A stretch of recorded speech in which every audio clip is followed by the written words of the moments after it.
and this is where it needs to be, okay? All right. When we talked about poetry, our focus was literary devices. Now, we are still going to talk about some literary devices in nonfiction, but our main focus here is going to be rhetorical triangle, okay? Now, I want you to draw this triangle, a nice big triangle on the back of your paper. Is this big enough? That's fine. What you're going to do is remember the points of the triangle and how everything works together, okay? When we do this in AP class, we call it RASP, or RASP, all right? R-A-S-P, RASP. Role, audience, subject, and then the purpose. Now, all four of those work together. So what we want to do today is understand what each four of those components mean. Okay, let's start with subject, because that's the easiest one. The subject is simply, and write down your definition. Your definition for subject is the main topic of the article. Okay, that's it. Subject is your main topic of the text. Now I'm saying text because we may look at some visuals this year. Okay, like some advertisements instead of just reading something.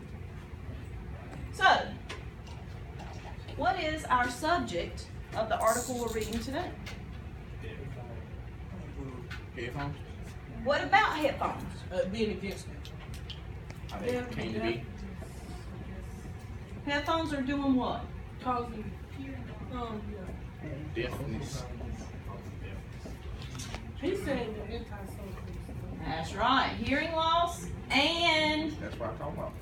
antisocial behavior. Nobody. Shh, young scholars. In who? Who's experiencing hearing loss and antisocial Teenagers. behavior? That's your subject. That's it. Okay? Headphones are causing hearing loss and antisocial behavior in teens. Write that down underneath subject.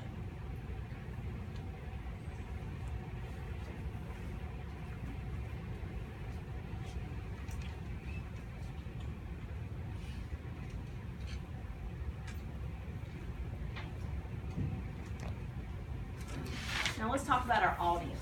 Okay, what's our definition for audience? A group of What is it? Finish it out. people that you got their undivided attention. Right there. Oh, Not just- The group, the author is targeting.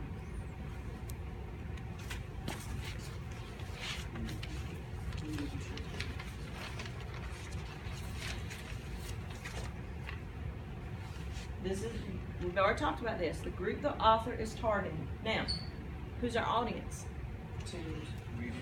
Or Okay. People who use headphones. People who use headphones. Is it just teenagers? No. No. If you go to the end of the article, my copy, look at the last paragraph of the article. In that last paragraph, our author says, make it a New Year's resolution then to use headphones less. Allow kids and spouses periodically to play music, audiobooks, blah, blah, blah. She goes on. If she was writing to teenagers, would she tell teenagers, hey, allow kids and your spouse, which would be your husband or wife? Would she say that? No, so really this is targeted towards adults. Adults who have children. Should it be adults who have teenagers? Shh. Should it be adults who have teenagers? No. Why not? Aren't those children going to grow into teenagers? Don't you see preteens listening to music through headphones now? Yep. Okay, so her audience is adults who have children.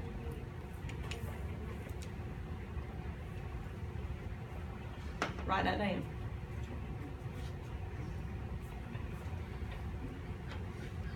Now let's talk about role. When we talk about role, we're talking about the author. Okay?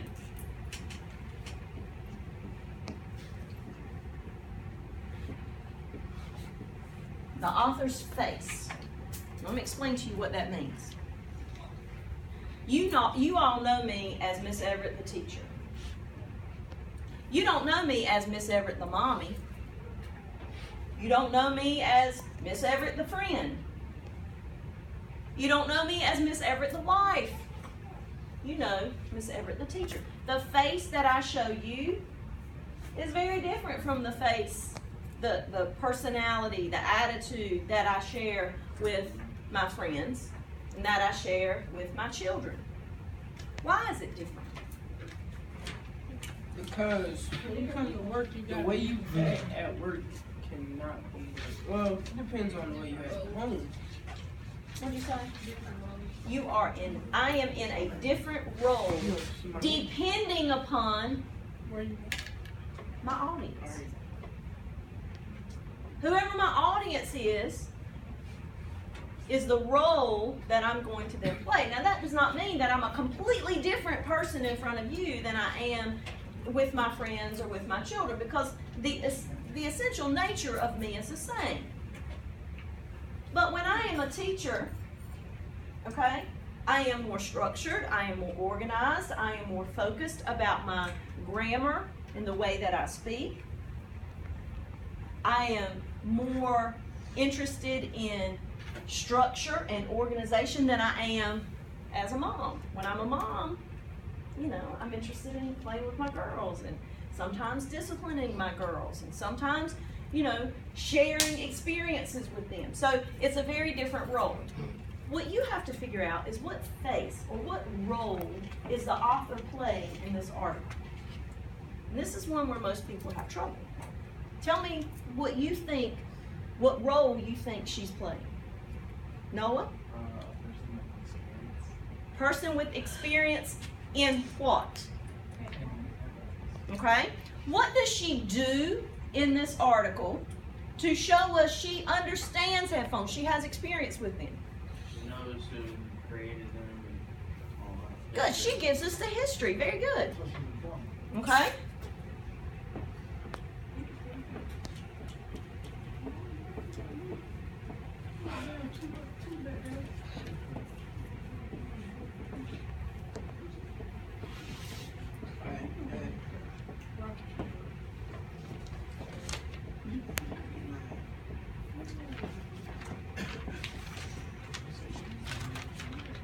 Can you stop, please?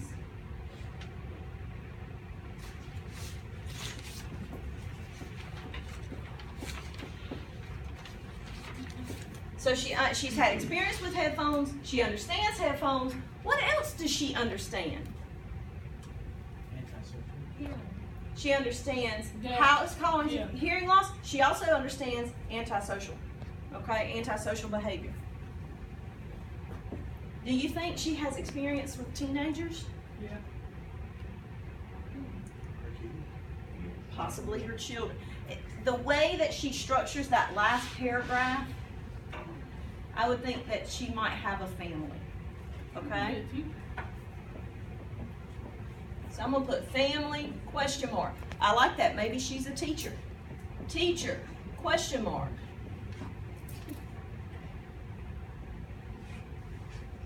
Make sure you write this down.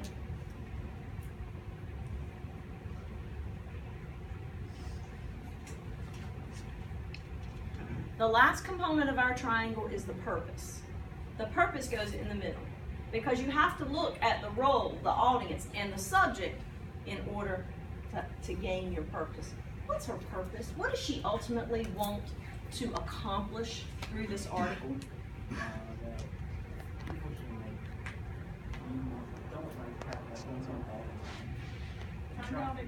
Yeah. Try to socialize with other people that have that same relations. Okay, I'm hearing two very different things here. Well, actually, I'm hearing three things. Number one, turn your music down. Number two,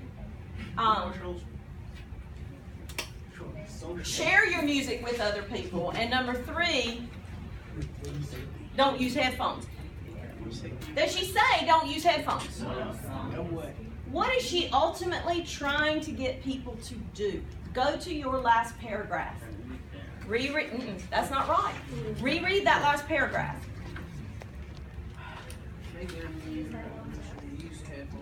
No. I didn't say read the first sentence of the last paragraph. Read the whole last paragraph.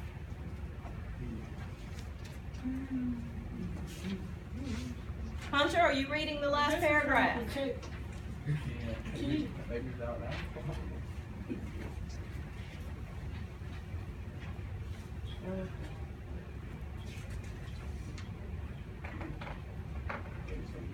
So you protect your brains. Let's read it together, okay? Make it a New Year's resolution then to use headphones less. Allow kids and spouses periodically to play music, audiobooks, videos, movies, television, and radio audibly. That means that you can hear it. Listen to what they're listening to and make them listen to your stuff. Escapism is great, and submission and denial too have their places. But sound thrives amid other sounds, and protecting our kids' hearing is not just as important as protecting their brains. It is protecting their brains. What's she trying to get people to do? Communicate more with people around them. That's it. Well, say it loudly, please. Communicate more with people around them. Yes. Right. Isn't that the same thing as being more social? Yes. But he was saying that, but there was other things going on here that what we needed to do was figure out which one of them was correct. Okay? So her purpose, and now for your definition for purpose, that's going to be the reason the author wrote the article or wrote the text.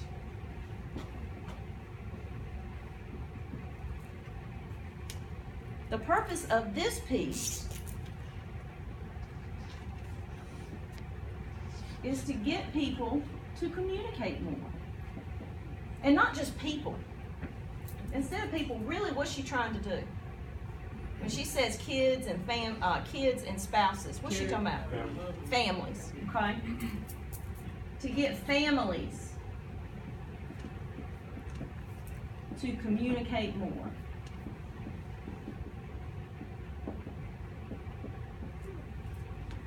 And that communication is going to come through what? What's going to be the catalyst or the start for that communication? Listening to what together? Right, listening to music together.